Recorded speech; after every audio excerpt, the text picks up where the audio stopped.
The VR Drymask is the easy way to manage VR sweat. Hit the link in the video description to learn more. Welcome back to the VR Hopper. My name is Hopper. Vader Immortal Episode 3, the climactic final to this amazing VR trilogy. Today we're going to be reviewing not just this episode but the series as a whole, and I can tell you right now, Vader Immortal is one of the shiniest pins in the hat of virtual reality. But first we're going to take a look at some Roomscale gameplay, so let's hop into Vader Immortal Episode 3. Vader will take the bright star to his chambers and activate the Eon engine. But if we hurry, we may yet stop him. I know you did not choose this path, but our future depends on you.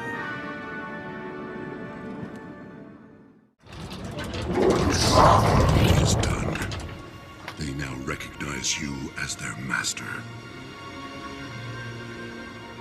Only you have the power to stop Vader. Your strength will be tested, but we will help where we can.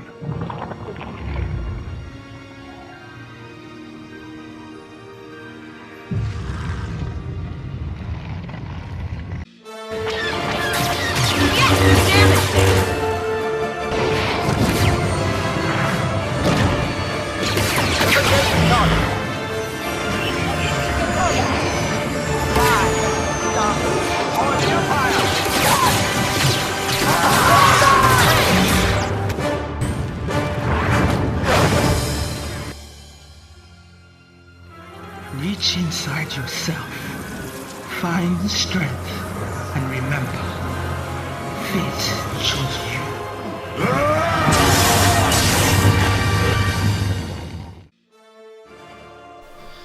Well, that was a real adventure. Vader Immortal presents itself incredibly well. The developers have paid a lot of attention to the detail within this game, and it really shows.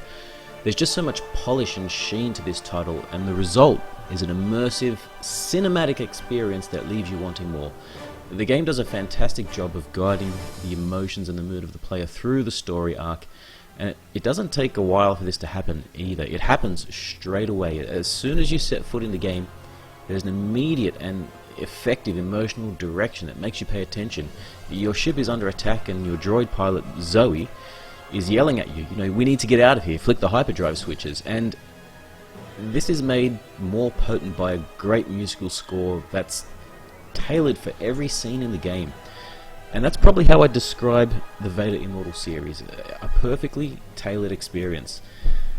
Now this does mean that the game stays on some pretty rigid tracks, and it has been criticized for that.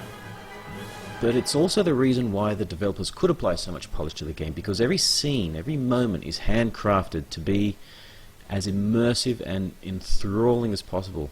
From the interaction with NPCs, to the environments, to the musical score, it's all made to draw you into the story and make you part of it.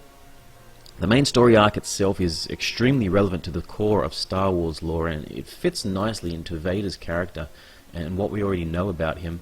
And speaking of story arcs and characters, this game is full of them, and that's an incredible feat by the writers, considering that there's less than 2 hours of gameplay across all three games, which means that the storytelling set pieces are even less than that. They'd be just a fraction of that, and yet they managed to develop every character in the game to some extent. There's about 7 or 8 characters by my count, and every single one of them, for better or worse, has some sort of closure to their character arcs, even including your droid companion, which I mentioned before, Zoe. There's a great scene towards the end of Episode 3, right before you part ways with the group of allies that you're traveling with, and you go and face Vader alone, and you say goodbye to everybody, and Zoe shows some genuine appreciation for you and a desire to see you again. And it's appropriate that they put that in there, because you spend more than half the game traveling with her. It's those kinds of small inclusions that add to the experience, and it doesn't feel crammed with story or character development. It all feels very natural and organic. There's another great example with the scene that closes the game. It takes place back on your ship with Zoe, and the two of you are flying away from Mustafar after all the excitement's over, and she's talking to you about the events that just took place when both of you stumble upon an ancient map which is hidden inside a relic that you brought back with you aboard your ship. And the game closes out with you just staring down a hyperspace tunnel bound for this new destination that the map revealed.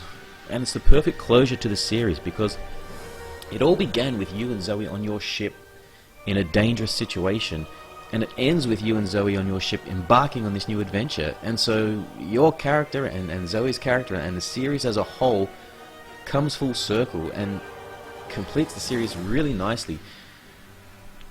And it's a scene that most developers would not have included. It would have been omitted in most games because it wasn't relevant to the main story or unnecessary somehow. Maybe a publisher stepped in and pushed the game up to an earlier release and demanded it be cut. It happens all the time. It's clear that every care was taken to present this series in the most effective possible way. You might not think it's the best VR experience out there, but well, surely it's not. That there's a great many contenders for that title, but you'd be hard-pressed arguing that it's not the most well-presented VR experience around. I'll go ahead and say that if you're an Oculus owner and you don't own Vader Immortal, you either don't like Star Wars or you don't like VR. It's just an all-round great experience and a title that everyone should have. Got a treasure to find.